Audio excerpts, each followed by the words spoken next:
ilikuwa halifahamiki, lakini naona leo limefahamika inshallah. Kwa hiyo alhamdulillah tumehitimisha swala la maonyesho leo ya wanafunzi wetu hawa wa Shamsul Maarif Makandani na Shamsul Maarif mtaa wa Masa kule. Baada ya hapo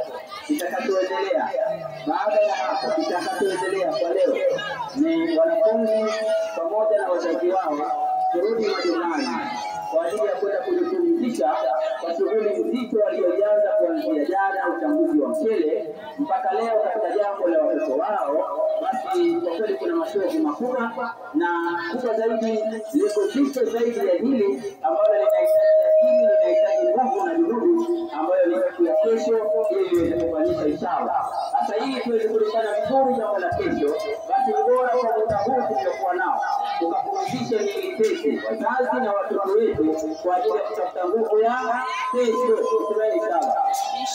Ratiba za kesho, kwamba ulale baada ya salatu alfajiri, rudi kulala mpaka saa 5, ikiwezekana kunywa chai saa 6, lakini kumaliza kunywa chai yako saa 6 kwa kuomba tuonane tena katika maeneo kama haya tulioonana leo baada ya salatu dhuhuri.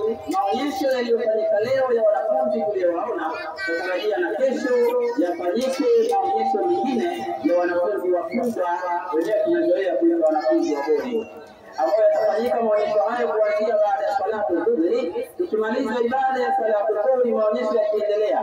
Mwisho wa maonyesho hayo ni salatu asri. Tukimaliza salatu asri ni moja kwa moja kabisa ziara ya ambaye hakujui, ambaye hakufahamu ataongeza jitihada, na ambaye labda hivyo tutakwenda kuanza safari.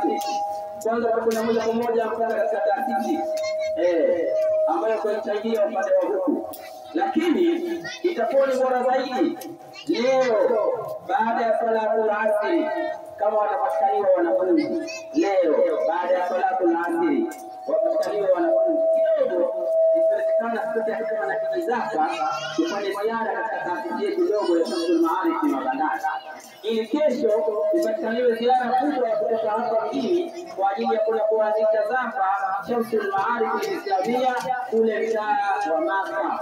Zaka litaanzia kule na litamalizikia hapa, kisha baada ya zaka tutaswali salatu maghrib.